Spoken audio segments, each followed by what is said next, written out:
Welcome to CAZNews, the short story reading channel, a place where fascinating, captivating, and mysterious tales come to life. In the golden glow of Britain's empire, beneath a crown heavy with power, a love story unfolded that would echo through the ages. A love beyond time. Victoria and Albert's Eternal Waltz traces the journey of Queen Victoria and Prince Albert. From the spark that ignited under Buckingham's chandeliers to the tender days at Osborne and the dazzling triumph of the Crystal Palace. Yet when shadows fell, their bond faced its greatest test, Albert's death, leaving Victoria to reign alone, each day a waltz with his memory. Across 10 poignant chapters, this novella unveils a love that defied time, an empire forged, a heart broken, and a legacy sealed beneath an oak's eternal shade. Step into their dance, where passion and loss entwine, and history hums with the beat of an undying heart. Royal blood, beneath the crown, the wind of May swept through Kensington Palace, carrying the damp scent of earth and the faint chirping of birds from the distant gardens. In a cold, stone-lined room, where sunlight barely pierced the heavy velvet curtains, a child was born. Her tiny fists clenched as if grasping at destiny itself, a destiny that would one day place a crown upon her head. She was Alexandrina Victoria, though to her mother, the Duchess of Kent, she was more than a daughter. She was the fragile hope of a faltering dynasty. Her father, the Duke of Kent, had died before she was 8 months old, leaving behind a stern widow and a babe with royal blood coursing through her veins. Victoria's early years were a gilded cage. Her mother, aided by the ambitious Sir John Conroy, devised what they called the Kensington system, a labyrinth of rules and surveillance designed to mold her into a perfect queen. She was forbidden the freedoms of other children, no running through the palace's grand halls, no laughter echoing off the marble walls. Her meals were plain, her days regimented. She slept in her mother's room, under the watchful eye of a woman whose love was as cold as it was controlling. "We must protect you, for you are the future," the Duchess would say, her voice sharp as a blade. But Victoria, small and defiant, felt the weight of that protection like chains. She'd stand by the tall windows, gazing at the green expanse beyond, dreaming of a day when she could run barefoot through the grass, her hair wild in the wind, free from the eyes that never left her. Across the sea, hundreds of miles away, another child grew beneath a different sky. Albert, born in the same year as Victoria, 1819, opened his eyes in Rosenau Castle, nestled among the pine forests of Saxe-Coburg and Gotha. The second son of a German duke, he was a boy of quiet grace, with golden hair and eyes that held the depth of autumn lakes. Unlike Victoria's stifling confinement, Albert's early days were touched by freedom. He roamed the fields with his older brother Ernst, chasing the rustle of leaves, climbing trees until his hands were sticky with sap. At night, he'd sit by an open window, the cool breeze carrying the notes of his piano into the dark woods. But that freedom was fleeting. When his mother fled the family in a haze of scandal, abandoning her sons for a lover, his father turned cold. The Duke demanded discipline, sending Albert and Ernst to rigorous tutors. "You must become a man worthy of our name," he'd say, his hand heavy on Albert's shoulder. The boy nodded, but his heart sought refuge in music, in books, in the silent beauty of the world beyond his father's reach.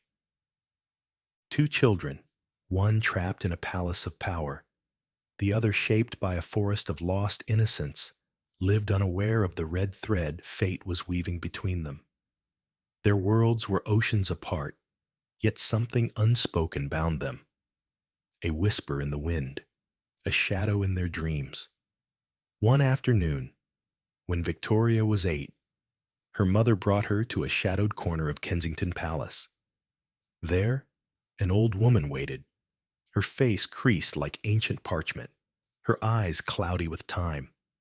The Duchess had sought her out, half in curiosity, half in desperation, to glimpse her daughter's future. The crone took Victoria's small hand, tracing the lines with trembling fingers. "I see a crown upon your head," she rasped, her voice like dry leaves, but beside it, a heart broken, tethered to a stranger's shadow. The Duchess scoffed, dismissing it as nonsense, but Victoria, though too young to grasp its meaning, tucked the words into her soul like a secret seed. Years passed, and the cage tightened. Victoria grew into a girl of fierce will, her dark eyes flashing with a fire her mother could not quench. She learned to read the faces of courtiers, to sense the weight of their whispers. At 13, she stood before a mirror in a stiff gown, her reflection a stranger beneath layers of silk and expectation. "One day," she murmured to herself, "I will be free." That day came sooner than she imagined. In 1837, at 18, the crown fell to her. King William IV, her uncle, breathed his last, and Victoria awoke to find herself Queen of England, an empire sprawling across continents, its heartbeat pulsing through her hands.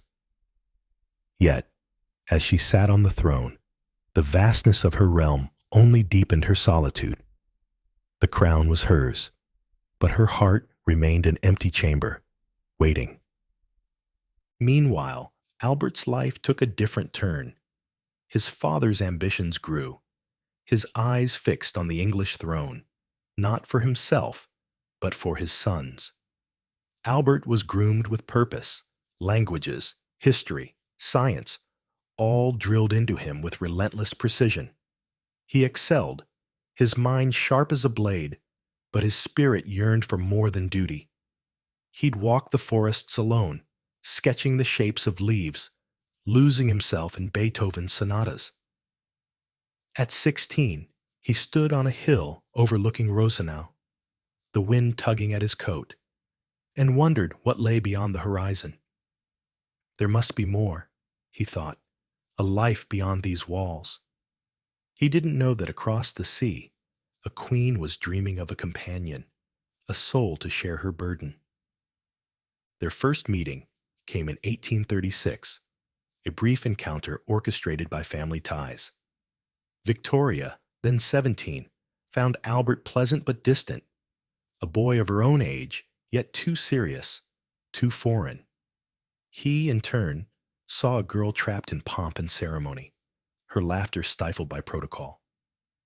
They parted with polite smiles, no spark to light the air between them, but fate, patient and cunning, waited.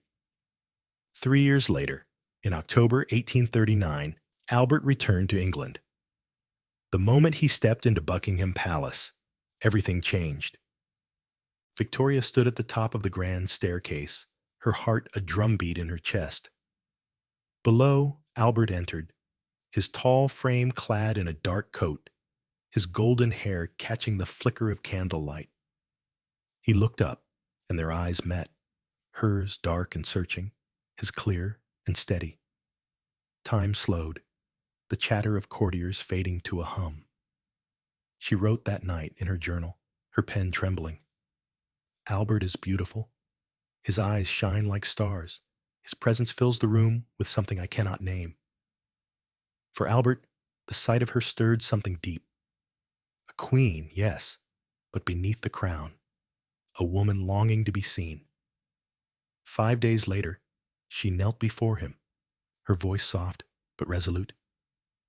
"Albert, will you stay with me?" He took her hand, his smile a promise. "If you are the moon, I will be the sky to hold you forever," he said. And so, beneath the weight of a crown and the shadow of a prophecy, their story began. The first spark. The autumn of 1839 draped London in a golden haze, the leaves of St. James's Park falling like embers onto the damp earth. Inside Buckingham Palace, Victoria paced the long gallery, her black silk gown rustling with each step. At 20, she was no longer the timid girl of Kensington, but a queen in full command. Yet beneath the crown, her heart trembled. The weight of her reign pressed down like the gray clouds outside, a solitude unbroken by the endless stream of courtiers and advisers. She had ruled for 2 years, her voice steady in council chambers, her hand firm on decrees. But at night, when the candles burned low, she felt the ache of an empty throne beside her own. Her uncle, King Leopold of Belgium, had long schemed to bridge the distance between England and his German kin. "You need a consort," he'd written in his precise, spidery hand, "and Albert is the finest match." Victoria had met Albert once before, in 1836, a fleeting visit arranged by family ambition. She'd found him courteous, but aloof, his serious demeanor a stark contrast to her restless spirit. He was handsome, she'd admitted then, tall, with golden hair and a scholar's poise. But no flame had kindled between them. She'd dismissed the notion of marriage, savoring her newfound freedom as queen.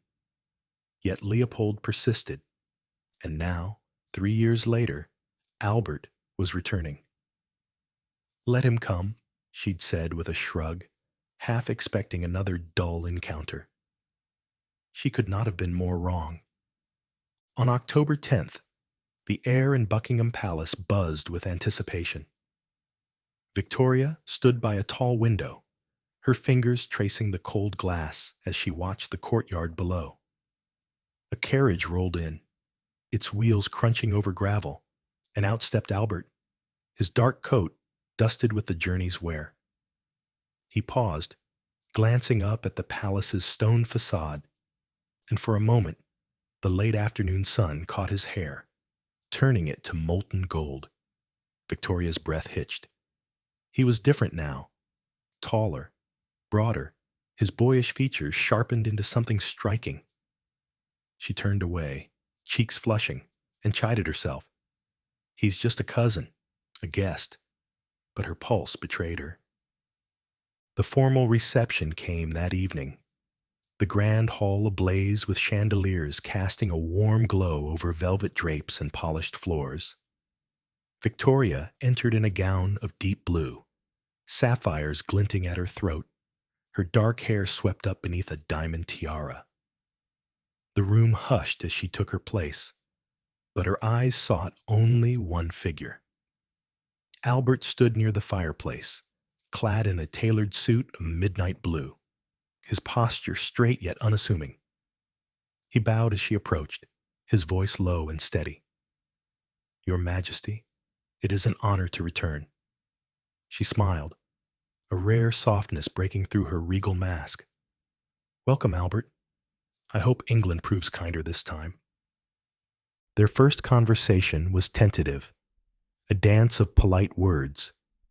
He spoke of his travels, of the Rhine's beauty and the universities he'd visited. She countered with tales of her court, her tone light but probing.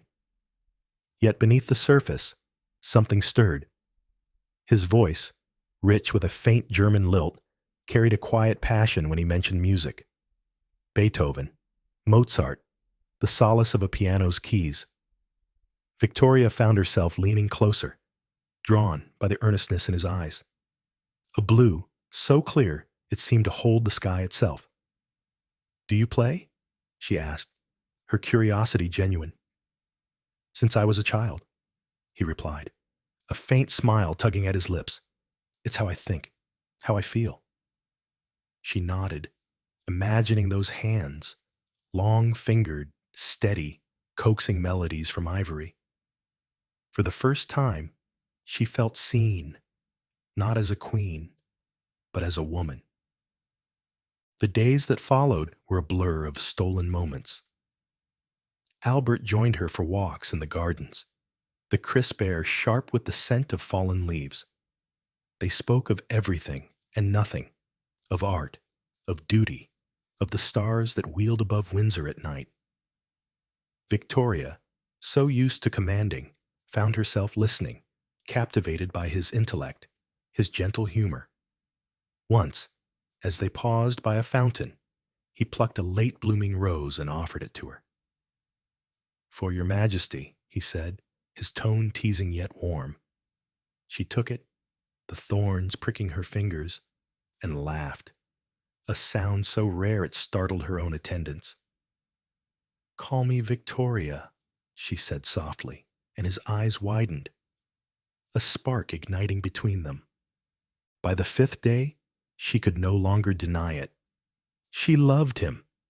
The realization crashed over her like a wave, thrilling and terrifying. She was Queen of England, ruler of an empire, yet here she was, her heart racing for a German prince with no crown of his own. The court whispered, some with approval, others with disdain. Her mother, ever watchful, pressed for the match. But Victoria bristled at the idea of being pushed.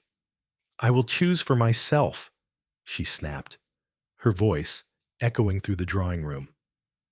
And choose she would, not out of duty, but out of a longing she could no longer suppress. That evening, October 15th, she summoned Albert to her private study. The room was dim, lit only by a fire crackling in the hearth and a single candelabrum on the desk. She wore a simple gown of cream silk, her hair loose about her shoulders, a queen stripped of ceremony. Albert entered, his expression curious but calm, and closed the door behind him. "You wish to see me, Victoria?" he asked, his use of her name sending a shiver down her spine. She nodded, her hands clasped tightly to steady them. For a moment, she faltered. Words, so easy in council, deserted her now. She paced before the fire, the shadows dancing across her face, then stopped, turning to him. "Albert," she began, her voice trembling, "I've spent my life surrounded by people, yet I have been alone. You have changed that." His brow furrowed, but he remained silent, waiting. She took a breath, stepping closer, her eyes locked on his. "I am a queen, and queens do not kneel. Yet for you, I would. Will you stay with me? Will you be my husband?" The air stilled, the crackle of the fire the only sound. Albert's face softened, a flicker of surprise giving way to something deeper, joy, perhaps, or relief. He stepped forward, closing the distance between them, and took her hands in his. They were warm, steady, a lifeline in the storm of her emotions. "Victoria," he said, his voice low and sure, "if you are the moon, I will be the sky to hold you forever. Yes, I will stay. I will be yours." A smile broke across her face, tears welling in her eyes, and she laughed, a sound of pure, unshackled happiness. He lifted her hand, pressing a gentle kiss to her knuckles, and in that touch, she felt the world shift. The court would talk, her mother would preen, and the empire would watch, but none of it mattered. Here, in this quiet room, they were not queen and prince, but two souls bound by a spark that had flared into flame. She pulled him closer, resting her forehead against his, and whispered, "Then let it be so." Outside the wind howled, but within a new warmth bloomed, fragile yet fierce, promising a future neither could yet fathom. That night, Victoria sat at her desk, her pen flying across the page of her journal. He is everything. Beautiful, kind, wise. I am his, and he is mine. Across the palace, Albert stood by his window, gazing at the stars, a quiet smile on his lips. Fate had woven its thread, and though shadows loomed unseen, for now, the spark was enough. The Day of Orange Blossoms. The winter of 1840 cloaked London in a chill embrace, the sky a slate of gray above the spires of St. James's Palace. Inside, however, a feverish warmth pulsed through the corridors, as if the walls themselves thrummed with anticipation. Victoria stood before a tall mirror in her private chambers, her reflection framed by the soft glow of candles. At 20, she was a queen of iron will, yet today her hands trembled as she smoothed the folds of her gown. It was not the black silk or sapphire-studded velvet of her royal duties, but a creation of pure white satin, its bodice adorned with Honiton lace that shimmered like frost. She had chosen it herself, defying the muted tones of tradition, a symbol of the new life she was about to begin. Her dark hair, swept up beneath a delicate veil, was crowned with a wreath of orange blossoms, their sweet scent curling through the air like a promise. She turned to her ladies-in-waiting, their faces alight with nervous excitement. "Do I look well?" she asked, her voice softer than usual. Lady Sutherland, her closest confidant, stepped forward, adjusting the veil with a smile. "You look radiant, Your Majesty, like a bride, not just a queen." Victoria nodded, her lips curving faintly, but her eyes betrayed a flicker of doubt. The crown had been hers for nearly 3 years, a burden she bore with pride, yet this day felt heavier still. She was not merely giving her hand, but her heart. To Albert, the man who had ignited a flame within her she hadn't known she could feel. Across the palace, in a smaller room, thick with the scent of polished leather and cedar, Albert dressed with quiet precision. His fingers, steady from years at the piano, buttoned the deep blue uniform of a field marshal, a role bestowed upon him by Victoria, though he wore it with a touch of unease. The gold braid gleamed against the fabric, and a ceremonial sword hung at his side, its weight a reminder of the foreign land he now called home. He glanced at the mirror, his reflection a study in contrasts, the golden hair and clear blue eyes of his German youth, now framed by the trappings of English nobility. At 20, he was no longer the boy of Rosenau, but a prince stepping into a role he had not sought, a husband to a queen, a stranger in a court that eyed him with suspicion. His brother Ernst, who had traveled from Germany for the occasion, clapped a hand on his shoulder. "Nervous, little brother?" he teased, his grin wide. Albert exhaled, a faint smile breaking through his calm facade.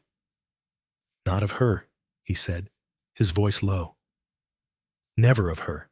But this world of hers, it's a labyrinth." Ernst laughed, adjusting Albert's collar. "You'll tame it, as you've tamed her heart. She's chosen you, Albert. That's no small thing." Albert nodded, his thoughts drifting to Victoria, her fierce gaze, her unexpected laughter, the way her hand had felt in his when she'd asked him to stay. He was hers, irrevocably, and today would seal that truth before the world. The clock struck 11, and the palace erupted into motion. Victoria descended the grand staircase, her train trailing behind like a river of snow, her ladies fluttering about her like doves. Outside, the streets of London buzzed with crowds, their breath fogging the cold air as they craned to catch a glimpse of their young queen.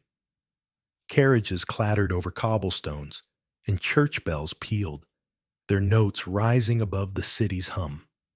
She stepped into the chapel royal, its ancient walls adorned with crimson banners and flickering candles, the scent of beeswax mingling with the orange blossoms at her crown. The pews were a sea of faces, lords and ladies, ambassadors and kin. But her eyes sought only one.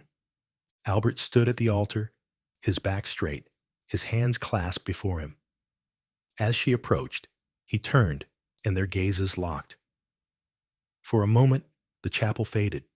The murmurs of the congregation, the rustle of silk, the weight of expectation, all dissolved. His eyes, bright as the sky over Rosenau, softened with something unspoken, and her heart steadied. She reached his side, the veil brushing her shoulders, and offered a small private smile. "You look splendid," she whispered, her voice barely audible over the organ's swell. He inclined his head, a flicker of amusement in his expression. "And you, Victoria, are a vision." The Archbishop of Canterbury stepped forward, his robes sweeping the stone floor, and the ceremony began. His voice, deep and resonant, filled the chapel. "Dearly beloved, we are gathered here." Victoria listened, but her thoughts wandered to the man beside her. His presence was a quiet strength, a tether in the storm of her life. When the time came for her vows, she turned to him, her voice clear despite the tremor within.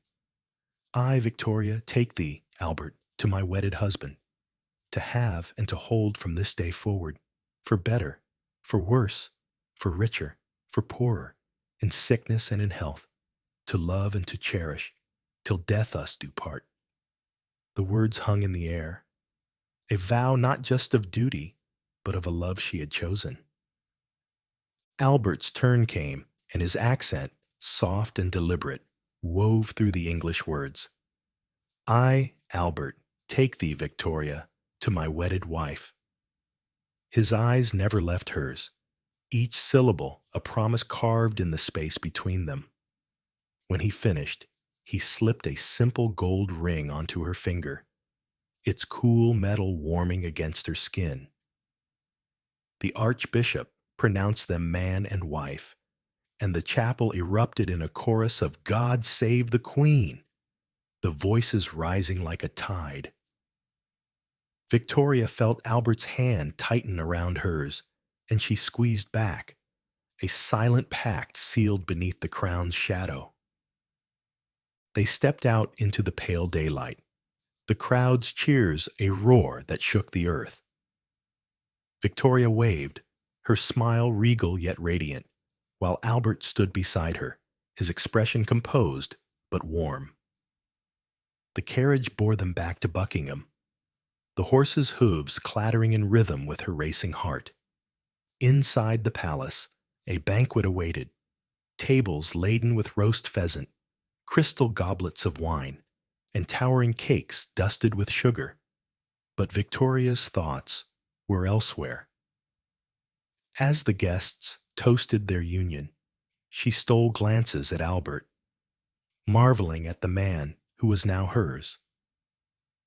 That night, when the revelry faded and the palace grew still, they retreated to her chambers. The fire crackled in the hearth, casting a golden glow over the room. Victoria shed her veil and gown, slipping into a nightdress of soft linen, her hair tumbling free. Albert, in a simple shirt and trousers, joined her by the fireplace. For a moment, they stood in silence, the weight of the day settling around them. Then he reached for her, his fingers brushing her cheek, and she stepped into his arms. "You're my wife now," he murmured, his breath warm against her hair. She looked up, her eyes shining. "And you're my husband, my Albert." He smiled, a rare, unguarded curve of his lips, and kissed her, soft and slow, like a melody unfolding. It was their first kiss as man and wife, a tender claiming of the life they'd vowed to share. She rested her head against his chest, listening to the steady beat of his heart, and felt the world shrink to this moment. The fire's warmth, his embrace, the scent of orange blossoms lingering in her hair. Outside, the winter wind howled, but within, a new season had begun. Victoria traced the ring on her finger, its smooth edge a circle of eternity, and whispered into the quiet, "Let it be forever." Albert tightened his hold, his voice a vow of its own. It will be. And so, beneath the crown that had once defined her, Victoria found something greater, a love that would light her days, even as shadows waited unseen on the horizon. Light at Osborne. The years following the wedding unfurled like a tapestry, threads of joy and duty woven into the fabric of Victoria and Albert's life. The spring of 1840 softened into summer, then autumn, and by November, the palace buzzed with a new anticipation. Victoria, now 21, felt the first stirrings of motherhood, her body rounding beneath the silks and satins she wore. She was still a queen, her days filled with petitions, audiences, and the endless hum of governance. But beneath the crown, she was a woman awaiting a miracle. Albert hovered near, his calm presence a balm to her restless spirit. "You must rest," he'd say, his voice gentle but firm, guiding her to a chaise by the window when she pushed herself too hard. She'd roll her eyes, a spark of her old defiance, but secretly cherished his care. On November 21st, 1840, the cries of a newborn pierced the stillness of Buckingham Palace. Victoria Adelaide. Mary Louise, their first child, a daughter, came into the world, her tiny fists waving as if claiming her place in it.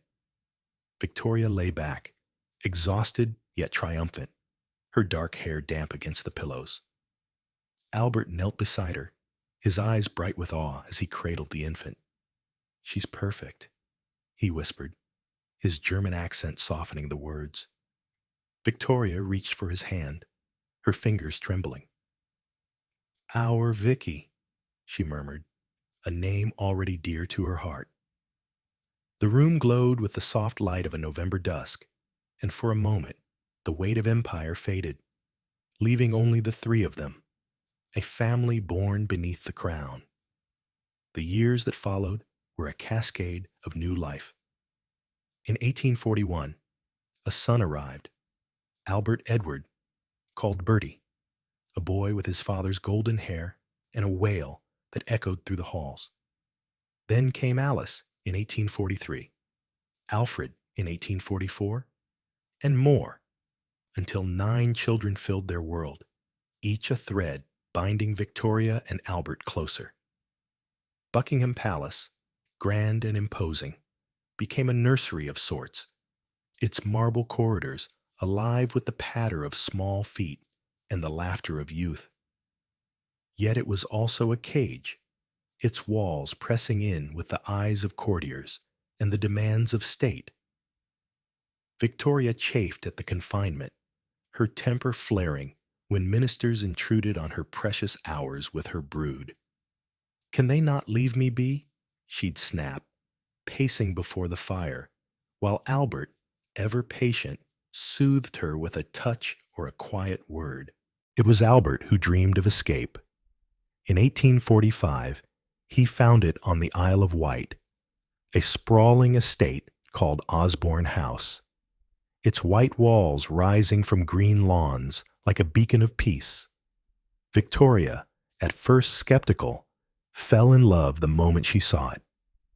The sea stretched beyond, its waves whispering freedom, and the gardens bloomed with roses and lavender, a far cry from London's soot-stained streets. They bought it, rebuilt it, shaped it into a haven. Albert, with his artist's eye, designed the interiors, Italianate arches, bright rooms filled with light, a nursery painted with scenes of fairy tales. "This will be ours," he told her, sketching plans by candlelight. "A place for us alone." Victoria smiled, resting her chin on his shoulder as she watched his pencil dance across the page. "Ours," she echoed, and the word felt like a gift. By 1846, Osborne became their refuge. The family arrived each summer, the children tumbling out of carriages with shrieks of delight. Victoria shed her royal stiffness there, her gowns traded for simpler muslin, her hair loose in the sea breeze. She'd sit on the terrace, a book in hand, watching Albert chase little Vicky and Bertie across the lawn, his laughter ringing out like music. He was a father, unlike any she'd known, patient, playful, teaching them German rhymes, or guiding their small hands to plant seeds in the garden. "They must know the earth," he'd say, dirt smudging his cuffs, "not just the throne." Victoria marveled at him. This man, who balanced duty with such tender joy, and felt her love deepen with each passing day. Yet even in this light, shadows crept. Victoria's temper, quick and fierce, sometimes clashed with Albert's calm. One evening in 1847, as the sun dipped below the horizon, she stormed into the drawing room, her face flushed. Albert had been late, detained by a meeting with engineers about some canal project, and dinner had grown cold. "Do you care more for your plans than for us?" she demanded, her voice sharp as she clutched a letter he'd left unanswered. He looked up from his desk, his pen pausing mid-stroke, and sighed. "Victoria, you know that's not true," he said, his tone even but weary. "I work for us, for you, for them." She glared, her chest heaving, but his steady gaze softened her edges. He rose, crossing the room to take her hands. "Forgive me," he murmured, pressing a kiss to her forehead. She melted into him, her anger dissolving like mist, and whispered, "Always." Crystal Palace, Albert's Dream. The spring of 1851 dawned over London with a restless energy, the city stirring beneath a sky streaked with pale gold.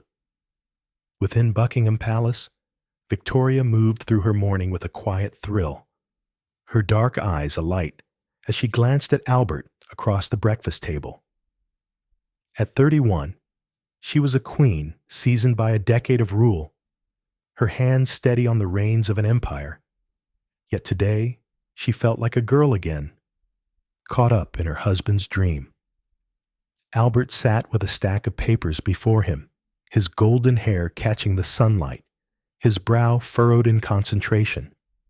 For months, he'd spoken of little else, the great exhibition, a grand showcase of industry and art, a vision to unite the world under a roof of glass and iron.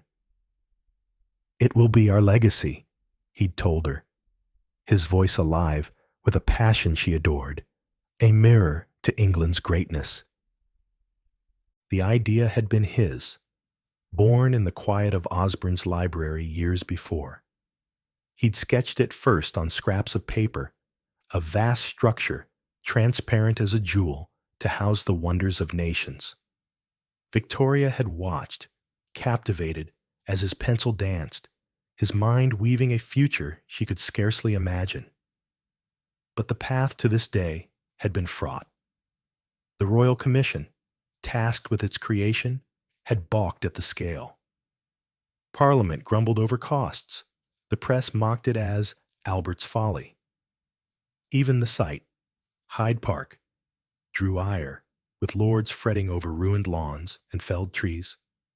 Yet Albert pressed on, his calm resolve a force no opposition could break. He met with engineers, rallied inventors, soothed skeptics with his quiet logic. Victoria stood by him, her voice amplifying his in council chambers, her pride a shield against the doubters. "He is my rock," she wrote in her journal, the ink bold with conviction, "and this will be his triumph." By May 1st, the Crystal Palace stood complete, a marvel of glass and steel stretching over 19 acres, its panes glittering like 1,000 captured stars. Inside, the world converged. Steam engines from America, silks from India, porcelain from China, each exhibit a thread in Albert's tapestry of progress. Victoria donned a gown of silver gray, its skirts shimmering with embroidered roses, a diamond tiara crowning her dark hair. Albert wore his field marshal's uniform, the same he donned on their wedding day, its gold braid a nod to the past as they stepped into the future. The children, Vicky, now 10, and Bertie, 9, among them, trailed behind, their eyes wide with wonder. "Papa built this?" Vicky whispered, tugging Albert's sleeve. He smiled, ruffling her hair. "We all did, my little one," he said, his glance flickering to Victoria, who returned it with a glow of shared pride. The opening ceremony unfolded beneath a sky that parted its clouds as if in blessing. Victoria and Albert rode in an open carriage from Buckingham to Hyde Park. The streets lined with cheering crowds, their voices a roar that drowned the clatter of hooves. Flags snapped in the breeze, Union Jacks mingling with the colors of foreign dignitaries, and the air carried the tang of coal smoke and spring blossoms. As they stepped into the Crystal Palace, a hush fell, the vast space amplifying every sound. The rustle of Victoria's gown, the murmur of the assembled lords, the distant hum of machinery.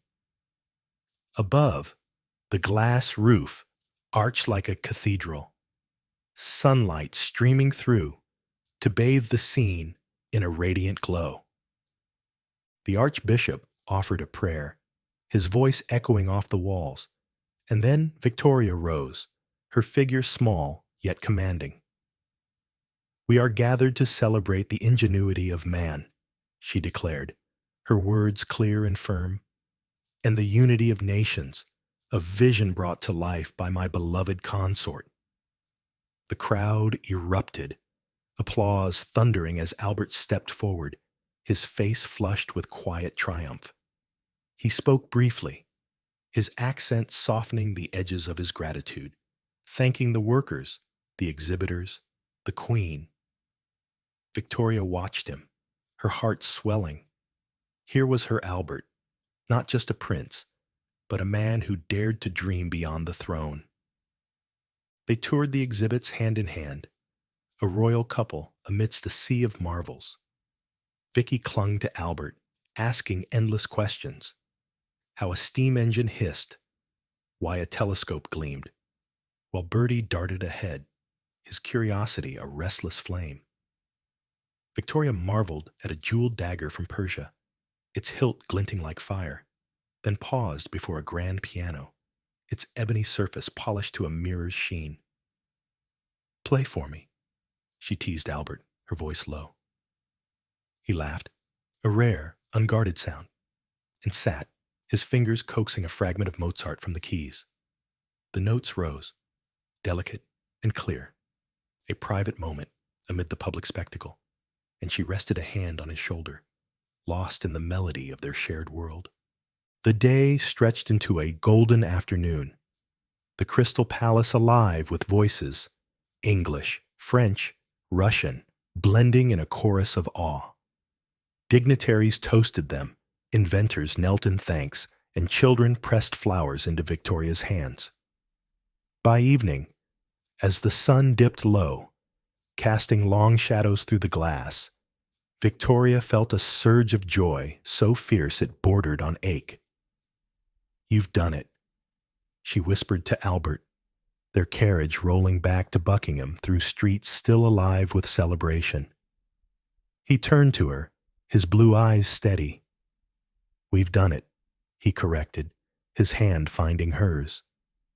She squeezed it, the warmth of his skin a tether, and thought, "This is our peak, our shining hour." Yet even in triumph, shadows lingered. Albert's face, though alight with pride, bore traces of strain, lines etched deeper than a man of 31 should carry. He'd worked tirelessly, nights bleeding into mornings, his health a quiet sacrifice to his dream. Victoria noticed it now, the way he rubbed his temples as the carriage jostled, the faint catch in his breath.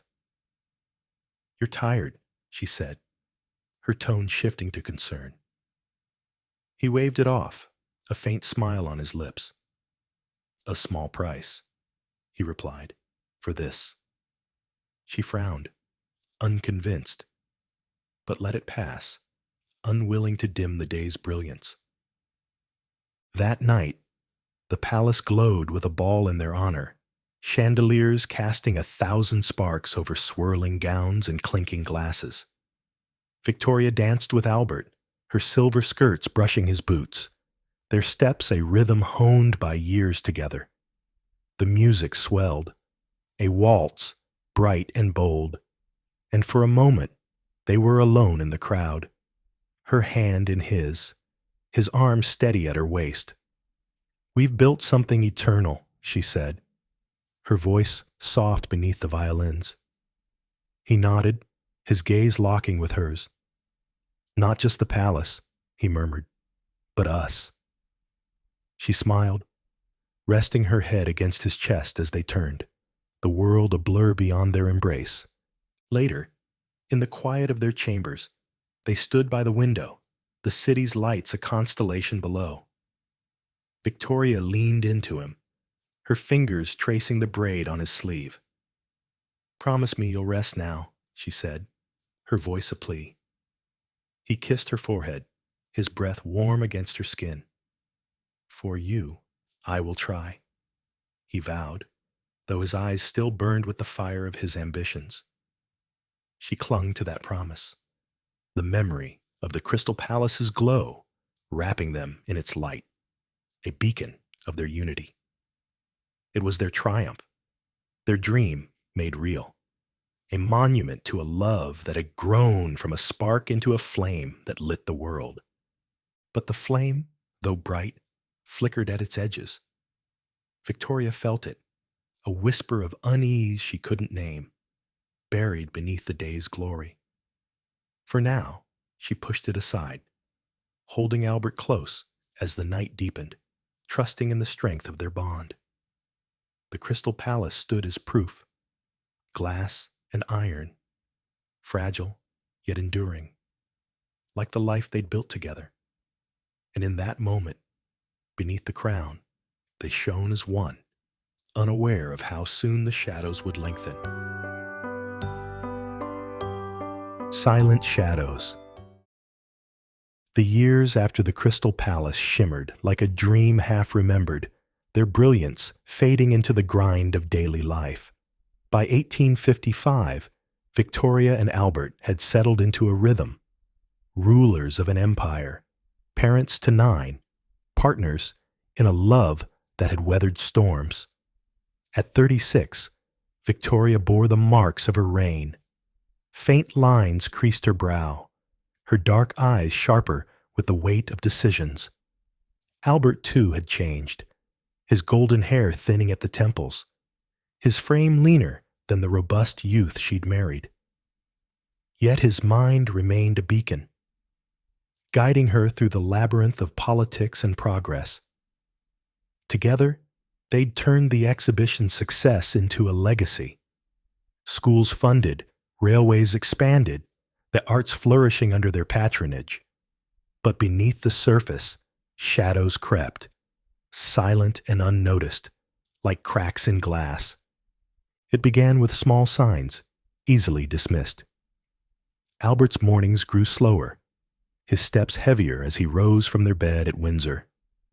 Victoria would find him at his desk, a hand pressed to his forehead, his breathing shallow after hours bent over reports.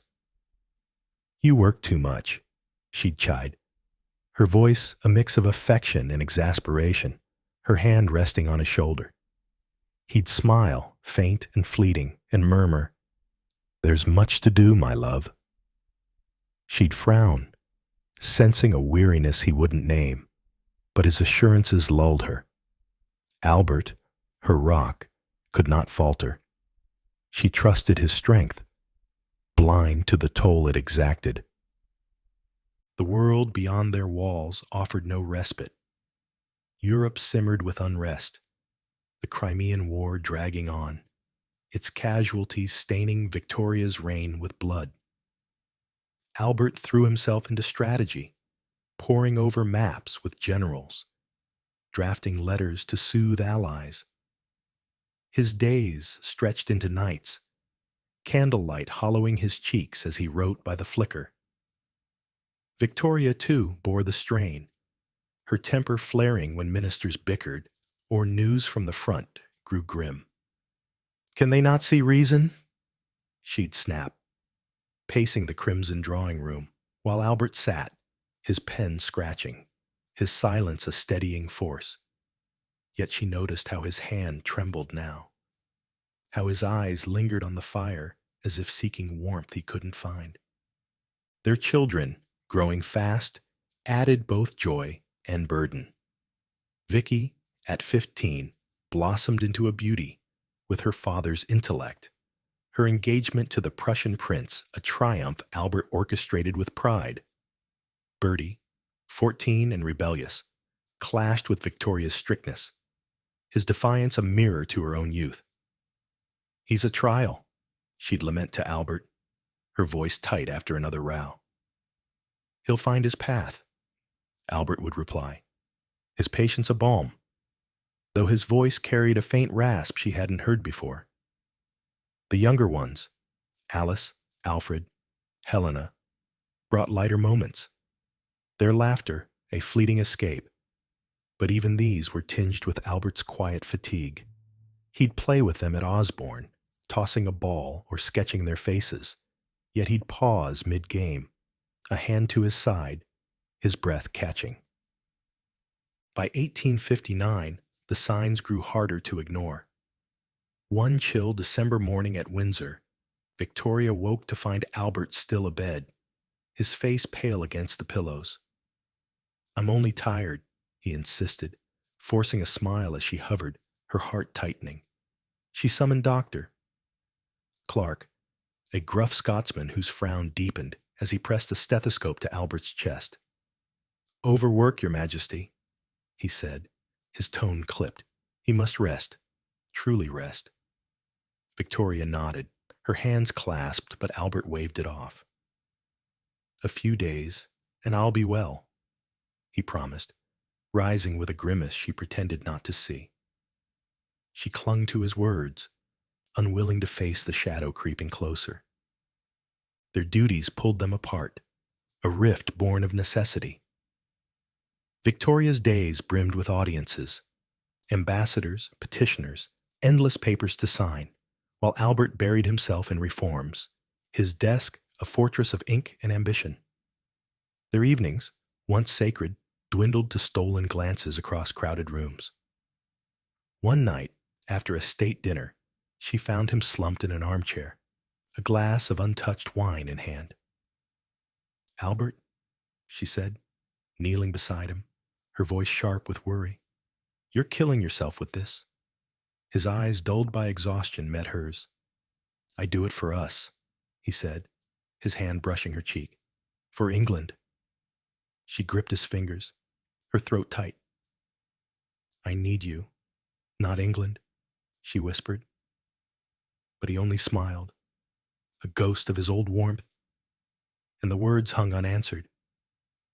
The strain seeped into their bond, fragile threads fraying. One stormy evening in 1860, as rain lashed Windsor's windows, Victoria stormed into his study. A letter from Bertie's tutors crumpled in her fist. "He's failing again. Lazy, insolent," she cried, her voice echoing off the bookshelves. Albert looked up, his face drawn, and sighed. "He needs guidance, not anger," he said, his tone measured but weary. And I need you to care, she shot back, her temper ablaze. He rose, slower than usual, and crossed to her, his hands gentle on her shoulders. I do care, he said, but I cannot fight every battle. She softened, guilt washing over her, and leaned into him, the storm outside mirroring the one within. Yet amidst the shadows, light flared one last time. In the autumn of 1861, Windsor hosted a grand ball, a celebration of Vicky's betrothal. The long gallery glowed with chandeliers, their crystals scattering light over silken gowns and polished boots. Victoria wore emerald green, a color Albert loved, her hair adorned with pearls, while he donned his uniform, its gold braid masking the thinness of his frame. The music swelled, a waltz, lilting and bright, and he offered his hand. Dance with me, he said, his voice a quiet command. She smiled, her heart lifting, and took it. They moved together, a pair carved from years of harmony. His arm steadied her waist, her hand rested on his shoulder, and the room blurred into a haze of color and sound. The waltz carried them, their steps a silent language, her trust, his strength, their love woven into each turn. She caught his gaze, his blue eyes alight with a spark she'd missed, and laughed, the sound pure and free. You're still my prince, she murmured, her breath warm against his ear. He tightened his hold, a rare grin breaking through. And you, my queen, he replied, his voice soft but firm. The music soared, and for those fleeting minutes, the shadows retreated, leaving only them, Victoria and Albert, bound by a melody that felt eternal. The dance ended, applause rippling through the gallery, and they stepped apart, breathless. Victoria clung to his arm as they moved to the balcony, the night air cool against their flushed skin. Below, the Thames glittered under a crescent moon, its waters a ribbon of silver. She leaned into him, her head against his chest, listening to the steady thump of his heart. Promise me more nights like this, she said, her voice a plea masked as a tease. He wrapped an arm around her, his breath ruffling her hair. As many as I can give, he vowed, his tone tender, but tinged with something she couldn't place, sorrow, perhaps, or resignation. They stood there, the castle's lights casting their shadows long and thin, a silhouette of unity against the dark.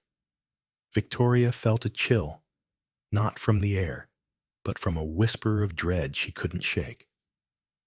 Albert's hand trembled faintly in hers, his warmth a fragile thing, and she tightened her grip, as if she could hold him to this world by will alone.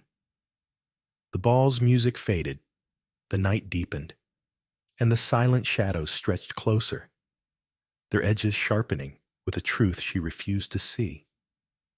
For now, she clung to the echo of their waltz, trusting it would carry them through.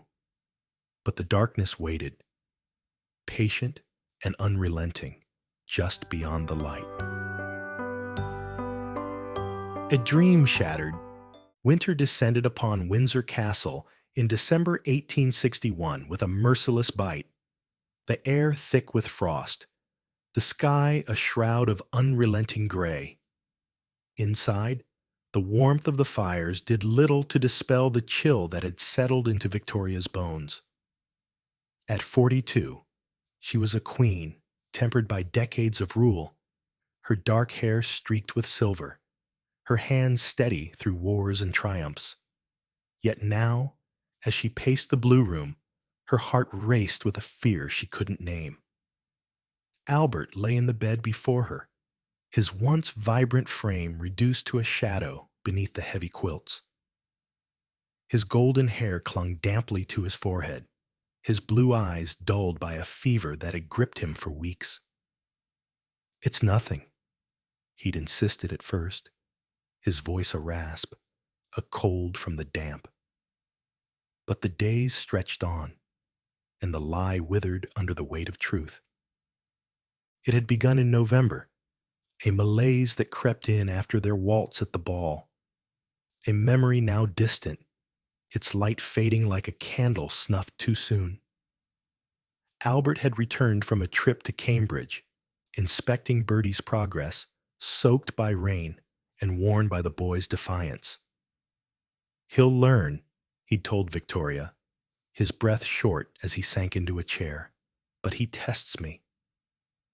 She'd brushed it off then, distracted by state papers, trusting his resilience. Yet the cough came, then the fever, and soon he couldn't rise from his desk without a grimace. Dr. Clark returned, his face graver with each visit. "Typhoid, perhaps," he muttered, his stethoscope cold against Albert's chest, "or exhaustion breaking him down." Victoria hovered, her hands twisting, her voice sharp. "Fix him," she commanded, as if royal will could bend fate. By December 13th, the room had become a battlefield. Albert the fallen soldier, Victoria the general refusing defeat. The fire roared, its heat stifling, the air heavy with the scent of laudanum and damp wool. She sat by his side, a damp cloth in hand, wiping his brow as he drifted in and out of sleep. His skin burned beneath her touch, his breaths shallow gasps that pierced her like knives. "Albert," she whispered, her voice cracking, "stay with me." His eyes fluttered open, a faint spark in their depths, and he managed a smile. "Always," he murmured, his hand fumbling for hers. She gripped it, his fingers frail against her own, and pressed it to her lips, willing her strength into him. The children gathered, their faces pale with dread. Vicky, now 21, and poised to leave for Prussia, knelt by the bed, tears streaking her cheeks. "Papa," she sobbed, clutching his other hand. Bertie stood apart, his defiance muted, his eyes wide with a guilt he couldn't voice. Alice, gentle at 18, sang a soft hymn, her voice trembling through the room's stillness. Victoria watched them, her heart a tangle of love and terror, but her gaze returned to Albert, her anchor, her light slipping away. "You must fight," she pleaded, leaning close, her breath mingling with his. "I can't do this alone." He squeezed her hand, a ghost of his old strength, and whispered, "You're stronger than you know, my love." The words hung, fragile and final, a lifeline she clung to as night fell. The clock struck midnight, ushering in December 14th, and the end came swiftly, like a thief in the dark. Albert's breathing slowed, each pause a chasm widening between them. Victoria held him, her arms around his shoulders, her face buried in his hair. "Don't leave me," she sobbed, her voice raw, a queen reduced to a woman undone. His chest rose once more, a faint shudder, then stilled. A silence fell, heavier than stone, broken only by her keening wail. A sound that tore through the castle, echoing off the walls like a wound laid bare. Vicky cried out, Alice sank to her knees, and Bertie turned away, his shoulders shaking. The doctors stepped back, their heads bowed, powerless against the inevitable. Victoria clung to him, her tears soaking the quilt, her world shattering with each breath she took alone. "Albert," she gasped, rocking him as if she could call him back. My Albert. His face, peaceful now, held a stillness that mocked her grief. His lips curved faintly, as if dreaming of their waltz, his eyes closed to her forever. She traced his cheek, cold beneath her fingers, and felt the thread of their life snap, leaving her adrift in a sea of loss. The fire sputtered, the room dimming, and she screamed again, a primal sound that carried beyond the walls, a queen's heart breaking for all to hear. Hours passed, or perhaps minutes. Time lost meaning in the void. She refused to let go. Her arms locked around him until Vicky and the nurses pried her away, their voices soft with pity. "He's gone, Mama," Vicky whispered, her own grief a mirror to Victoria's. She stumbled back, collapsing into a chair, her gown crumpled, her face a mask of anguish. The room emptied, the children led away, the doctors retreating, but she stayed, her eyes fixed on the bed where he lay. "I can't," she murmured. "To no one, to him. I can't live without you." The silence answered, cold and unyielding, a truth she couldn't bear. The days that followed were a fog of despair. Albert's body was moved to the chapel, dressed in his uniform, his hands folded over a sprig of Osborne's lavender, a touch Victoria insisted on, her voice hollow as she gave the order. She refused to see him there, unable to face the shell of the man she'd loved. Instead, she locked herself in their chambers, the curtains drawn, the air thick with the scent of his cologne lingering on his clothes. She wore black now, a widow's shroud, her tiara cast aside, her hair unbound like a mourner's veil. The children came, their knocks unanswered. Ministers sent notes, ignored. "Leave me," she'd whisper through the door, her voice a ghost of itself. Windsor became a tomb, its halls silent save for her sobs echoing in the night. She slept on his side of the bed, clutching his pillow, its faint scent of him a cruel comfort. His desk remained untouched, papers scattered, a pen poised mid-sentence, a sketch of her half finished. She traced it with trembling fingers, tears blurring the lines, and wrote in her journal, the pages stained with ink and grief. "He is gone, my half, my all. How do I breathe when my heart lies still with him?" The words spilled, jagged and wild, a testament to a love now buried beneath the frost. On December 23rd, the funeral came, a procession through London's streets, muffled by snow. Victoria did not attend, her absence a wound as stark as the bells tolling across the city. She watched from a window, a black figure against the glass, as the hearse bore him to St. George's Chapel. The crowd stood silent, hats in hand, their breaths fogging the air, a nation mourning its prince, unaware of the queen who'd lost her soul. The earth claimed him, and she turned away, her hand pressed to the pane, the cold seeping into her bones. That night, alone in the blue room, she lit a single candle, its flame a frail echo of their light. "Albert," she whispered, her voice breaking, "wait for me." The shadows swallowed her words. The castle, a hollow shell around her, the dream they'd built. The Crystal Palace, Osborne, their love, lay shattered, its pieces scattered in the dark. Victoria sat, a widow beneath the crown, her reign stretching ahead, empty and endless, haunted by the silence where his voice once sang. Widow in Darkness. The winter of 1861 bled into a spring that Victoria scarcely noticed, the world beyond Windsor Castle a muted blur. At 42, she stood at the edge of a chasm, her reign a shadow of its former glory, her heart entombed with Albert beneath the frost of St. George's Chapel. The castle, once alive with his voice and their children's laughter, had become a mausoleum, its halls echoing with silence. She draped herself in black, gown, veil, gloves, a widow's armor against a life she no longer recognized. The crown, once a symbol of power, felt like a shackle, chaining her to a throne she now loathed. "He is gone," she wrote in her journal, the ink trembling across the page. and I am but a husk, hollowed by his absence.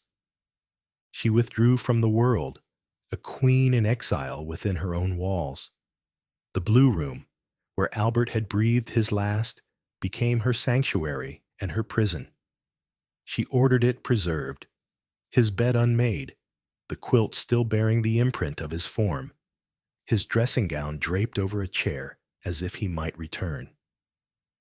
Each morning, servants placed a basin of hot water on his stand, a ritual she demanded with a voice sharp as broken glass. "He must have it," she'd snap, her eyes daring them to question her. They obeyed, their footsteps soft, their glances averted, leaving her to sit by his pillow, her fingers tracing the faded scent of him, sandalwood, ink, a whisper of lavender from Osborne. The children drifted through her days like ghosts. Vicky, now in Prussia with her new husband, sent letters filled with pleas. "Mama, come back to us." But Victoria couldn't bear to reply, the distance a mercy she craved. Bertie, 20 and restless, hovered at Windsor, his guilt a silent weight after Albert's final reprimand. "I failed him," he confessed once, his voice low, but she turned away, her silence a wall he couldn't breach. Alice, tender and steadfast at 19, tried to bridge the gap, sitting by her with needlework. Her soft words a lifeline, Victoria refused. "Leave me be," she'd murmur, her gaze fixed on the fire, its flames a cruel mockery of the warmth she'd lost. The younger ones, Alfred, Helena, Louise, were kept at a distance, their laughter stifled by governesses, their mother a figure in black they barely knew. London called, its ministers begging her return. Parliament in session, the empire teetering, but she ignored them. "Let them manage," she wrote to her uncle Leopold, her pen slashing the paper. "I have no strength for their games." The court whispered, recluse, weak, unfit, their words filtering through the walls. But she cared little. Public duties, once a duty she embraced, became a torment she shunned. When forced to appear, she did so in shadow, her face veiled, her voice a monotone. At a rare levee in 1862, she stood like a statue, her black figure a specter among the bright uniforms, and fled as soon as protocol allowed, the carriages rumble, her escape from their pitying stares. Osborne offered no solace, though she fled there in the summer of 1862. The house, once their haven, mocked her with memories. Albert's sketches on the walls, his chair by the terrace, the piano silent without his touch. She walked the gardens alone, the sea breeze tugging at her veil. The roses he'd planted now overgrown, their thorns pricking her fingers as she reached for them. "You promised me forever," she whispered to the wind, her voice breaking, but the waves answered with indifference, their crash a rhythm of loss. She sat by the shore, a widow in black against the gray expanse, and wept, the salt of her tears mingling with the seas. Grief consumed her, a beast she couldn't slay. She slept fitfully, haunted by dreams. Albert's laugh, his hand in hers, the waltz at Windsor, only to wake to the void. She'd stumble to his desk, clutching his letters, reading them until the words blurred with tears. "My angel," he'd called her, his script steady, where hers now shook. She wrote to him, pages piling in a locked drawer. "I miss you. I need you. Why did you leave?" As if he might answer from beyond. The night stretched endless, the clock's tick a taunt, and she'd curl into his dressing gown, its fabric worn thin, a frail shield against the coldness within. Yet amid the darkness, a flicker of purpose stirred. She couldn't bear his name forgotten, his light snuffed by time. In 1863, she summoned architects, her voice firm despite its tremor. Build him a monument, she commanded, something eternal. The Royal Albert Hall took shape in her mind, a vast dome for music, his passion to rise in London's heart. She pored over plans, her black-gloved hands tracing curves of stone, insisting on grandeur worthy of him. Another memorial followed, the Albert Memorial in Kensington, a golden statue of him enthroned, gazing over the city he'd shaped. Let them see him, she told the sculptor, her eyes fierce. Let them remember. The projects drained her treasury, drew murmurs of extravagance, but she pressed on, each brick a piece of her shattered heart rebuilt. Her children bore her grief unevenly. Alice stayed close, her quiet strength a comfort Victoria both craved and resented. You must eat, Mama, she'd urge, setting a tray by her side, but Victoria pushed it away, her appetite lost to sorrow. Bertie, now Prince of Wales, sought escape in London's pleasures, his scandals a thorn in her side. He shames Albert's name, she raged once, slamming a newspaper recounting his exploits. Alice soothed her hand gentle. He's lost too, she said, and Victoria fell silent, guilt gnawing at her rage. The younger ones grew distant, raised by others, their mother a figure in black who haunted rather than held them. By 1864, the world outside pressed harder. Ministers arrived at Windsor, their faces stern, demanding her presence. The nation falters without you, Lord Palmerston insisted, his voice cutting through her haze. She glared, her veil a barrier, but felt the stir of duty. Albert's voice in her mind, urging her forward. She relented, a shadow of her former self, attending council in silence, her black figure a specter of authority. The effort drained her, each step a battle, but she clung to his memory, a lifeline through the fog. For you, she'd whisper, signing decrees in the dim light, her tears staining the parchment. Nights remained her torment. She'd sit by the blue room's window, the candle's flame a lone companion, and gaze at the stars. His stars, he'd called them, tracing constellations with her at Osborne. Are you there? She'd ask, her voice a thread in the dark. The silence answered, but she imagined his hand on hers, his breath against her cheek, and clung to the illusion. The memorials rose, stone by stone, a testament to a love that refused to fade, yet they couldn't fill the void. She was a widow in darkness, her reign a duty she bore for him, her life a vigil for the day they'd meet again. One evening, as snow fell soft and silent, she opened his sketchbook, finding a drawing of her, young, smiling, alive. Her fingers trembled, a sob escaping as she pressed it to her chest. Wait for me, she whispered, the words a prayer, a vow. The candle flickered, shadows dancing on the walls, and Victoria sat, a queen entombed in grief, her heart tethered to a prince beyond the veil, her light lost to the darkness that now defined her. A lonely reign.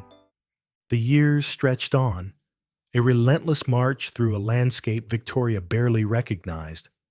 By the 1870s, she was a figure carved from shadow, her black gowns a constant shroud, her reign a monument to endurance rather than triumph. At 50, then 60, her body bore the weight of time. Her frame stooped, her hands gnarled with arthritis, her dark eyes sunken beneath a widow's veil. Windsor Castle remained her fortress, its walls steeped in the echoes of Albert's voice, though she ventured more often to Osborne and Balmoral, seeking solace in places he'd loved. The crown, once a symbol of power, now rested heavy on her brow, a duty she carried for him.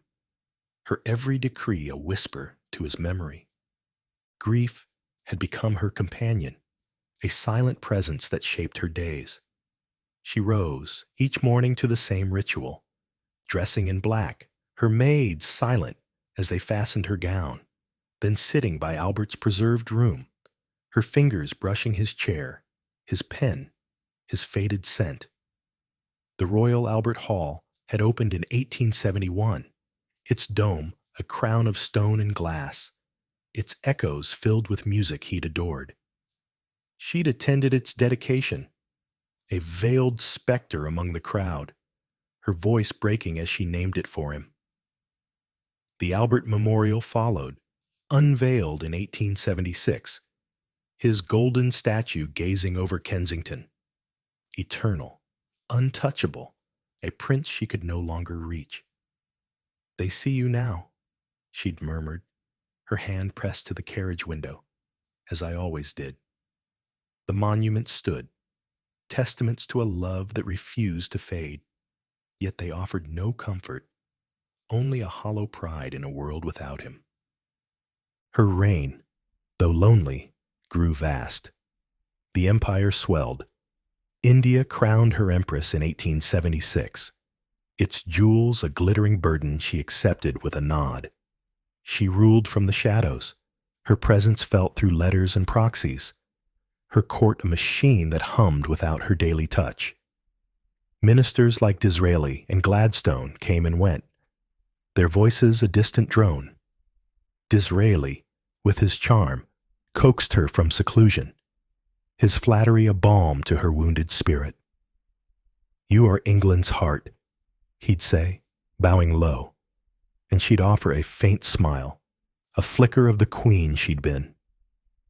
Gladstone, stern and earnest, clashed with her, his reforms a thorn she tolerated for Albert's sake. He'd have wanted progress, she'd mutter, signing papers in the dim light of Windsor's library, her tears staining the ink. The children, now scattered, were a fractured mirror of her loss.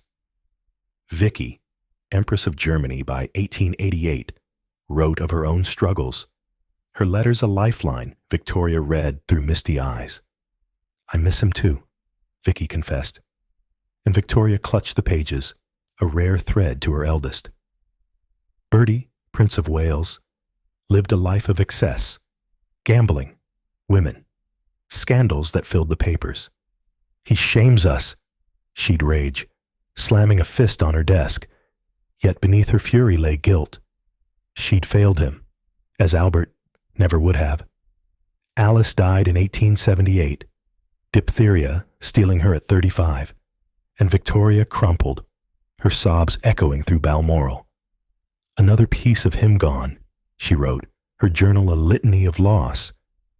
The younger ones, Alfred, Helena, Leopold, Arthur, Beatrice, drifted in and out, their lives a blur she watched from afar, her love buried beneath her grief. Solitude became her shield, but not without cracks.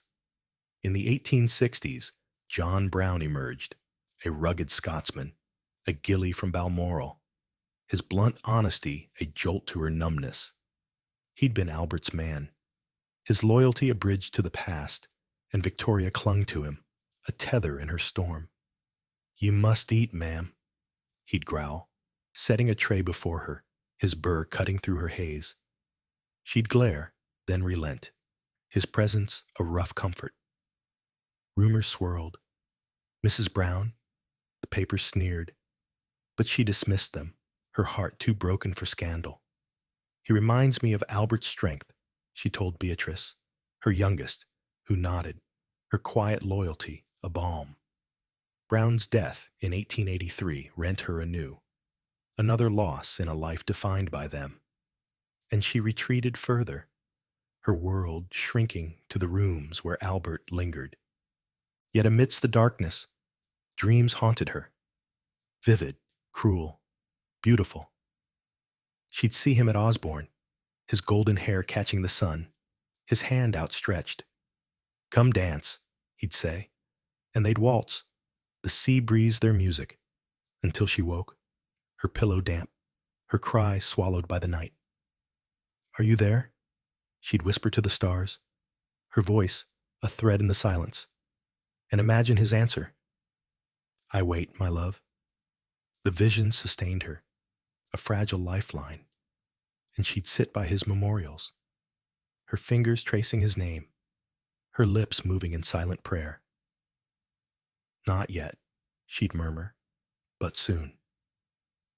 By the 1880s, the nation began to see her anew.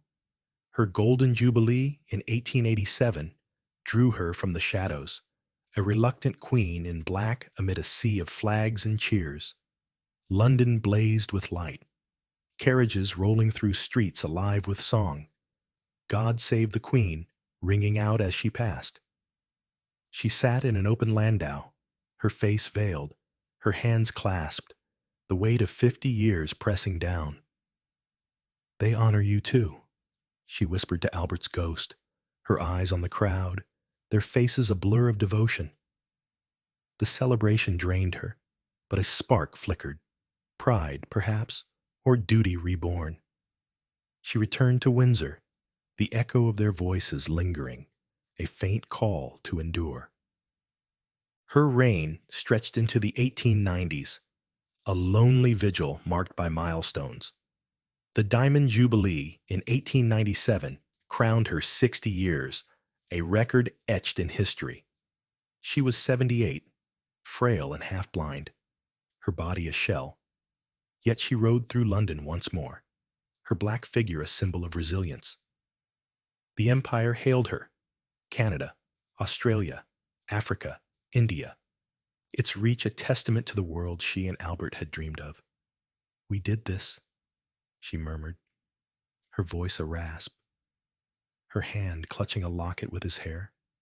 The cheers washed over her, a tide she barely felt, her mind drifting to him, to the Crystal Palace, to Osborne's light. The nights grew longer, her strength waning. She'd sit by the fire, Beatrice at her side, her youngest a quiet shadow of Albert's grace. "Tell me of Papa," Beatrice would ask, and Victoria's voice would soften, recounting their waltz, his laughter, his dreams.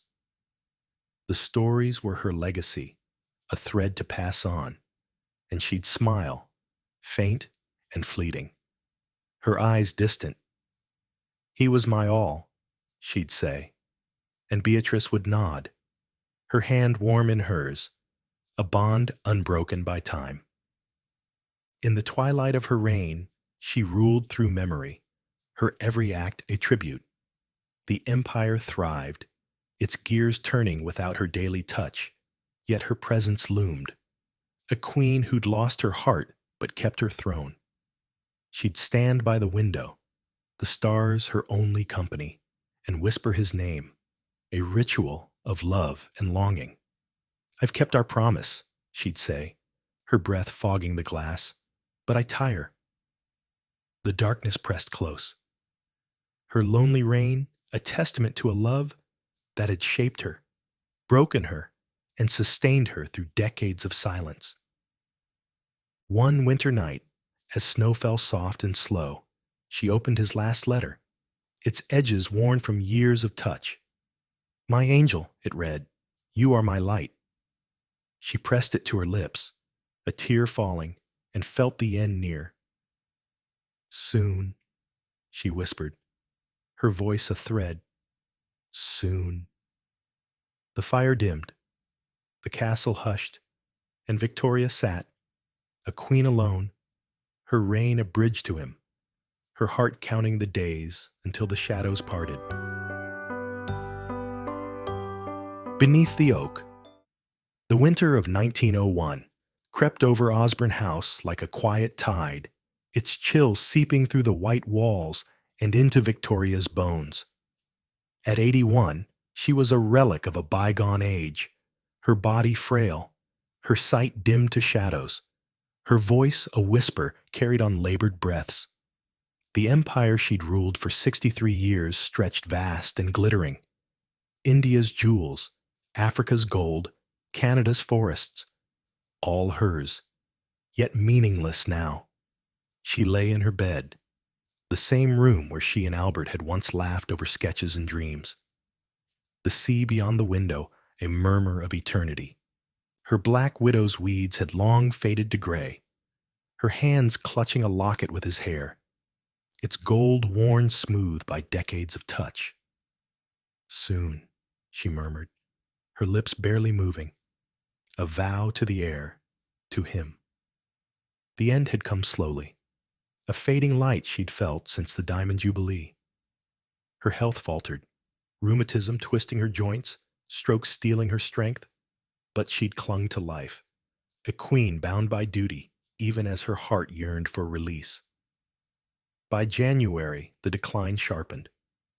She'd arrived at Osborne for Christmas, her family gathering like birds to a waning flame. Beatrice, her youngest, stayed closest, her gentle hands adjusting pillows, her voice soft with stories of their past. "Papa loved this place," she'd say, and Victoria's eyes, clouded with cataracts, would flicker, a smile ghosting her lips. "He's here," she'd rasp, her gaze drifting to the window, as if she saw him in the frost, tracing the panes. The children, now gray themselves, came to her side. Bertie, 59 and weathered by his own rain shadow, stood stiffly, his once rebellious eyes softened by time. "Mama," he said, his voice thick, but she only nodded, too weak for words. Vicky, widowed and worn from Germany's turmoil, knelt by her, tears falling as she kissed her hand. "I'll tell Papa you were brave," she whispered, and Victoria's fingers twitched, a silent thanks. The others, Helena, Louise, Arthur, Beatrice's children, filled the room, their faces a blur of love and loss, a dynasty shaped by her and Albert, now watching her fade. Grandchildren and great-grandchildren hovered, their whispers a distant hum, their youth a world she no longer belonged to. On January 22nd, the end drew near. The room was hushed, the fire's crackle a faint heartbeat against the sea's sigh. Victoria lay propped on pillows, her breath shallow, her hands clutching Albert's locket and a small cross he'd given her. Beatrice sat by her, holding her hand, while Bertie stood at the foot, his face carved with grief. The clock ticked, each second a step closer, and she felt it. A pull, gentle yet insistent, like a tide drawing her home. Her lips moved, a faint smile breaking through the pain. "Albert," she whispered, clear and sure, her voice rising above the rasp. Beatrice leaned close, tears falling. "Go to him, Mama," she said, and Victoria's eyes fluttered shut, a peace settling over her. The world slipped away, the room, the voices, the weight of the crown. She felt light, untethered, the pain dissolving like mist. And then he was there, Albert, as she'd first seen him, his blue eyes bright, his golden hair catching a sun she couldn't name. He stood beneath an oak, its branches wide and green, a place beyond time. "My love," he said, his voice the melody she'd missed. And she ran to him, her steps young again, her black gown falling away to white. He caught her, his arms warm, real, and they danced, a waltz without end, the music their laughter, the breeze their breath. "I waited," he murmured, his lips against her hair, and she clung to him, whole at last. "I'm home," she whispered, and the oak's shadow embraced them, eternal and unbroken. Back in the room, her breath stopped, the clock striking 4. Beatrice sobbed, pressing her mother's hand to her cheek, while Bertie bowed his head, a king-to-be mourning a queen. The doctor stepped back, the silence absolute, the fire dimming to embers. Outside, snow fell soft and slow, blanketing Osborne in white, a shroud for a rain ended. The news spread, telegrams buzzing, bells tolling across London, the empire pausing to mourn. The queen is dead, they said, but she was beyond their reach, her spirit free beneath the oak with Albert. Her funeral came on February 2nd, a procession through a city draped in black. The hearse bore her from Osborne to Windsor, her coffin draped in white, her choice, a bride's color for her reunion. Bertie led the mourners, his face set, while Vicky and the others followed, their tears lost in the crowd's hush. Guns fired salutes, their booms rolling over the Thames, and the people stood, hats off, eyes wet, a nation grieving its mother. She was laid in the mausoleum at Frogmore, beside Albert, beneath a marble effigy of them together, young, entwined as they'd wished. The oak from her vision seemed to rise above, its roots deep in the earth they'd shaped. Her legacy lingered, vast and enduring. The empire mourned, its flags at half-mast from Delhi to Dublin, its people whispering her name.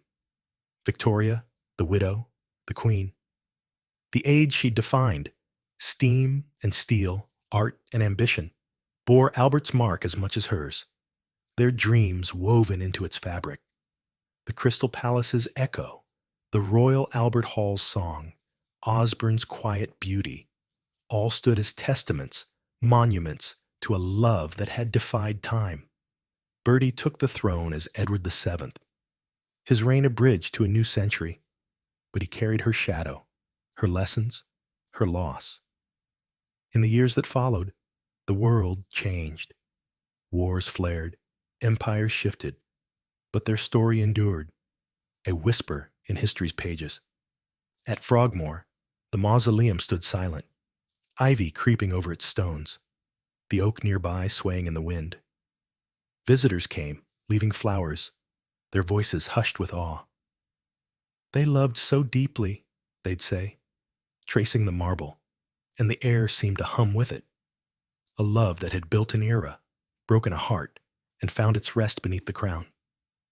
One quiet night, as stars pierced the sky above Windsor, a breeze stirred the oak's leaves, carrying a faint melody, a waltz, soft and eternal. Beneath its branches, Victoria and Albert danced, unseen, their laughter a thread in the dark, their bond a light no shadow could dim. The crown lay behind, its weight lifted, and they were free, two souls beneath the oak, together at last, their legacy a song that echoed beyond the grave, a love that time could never shatter. Thank you for listening to today's story on CAZNews. If you enjoyed it, don't forget to like, share, and subscribe to the channel so you won't miss out on more exciting stories. See you in the next videos. Wishing you an amazing day. Goodbye, and see you soon.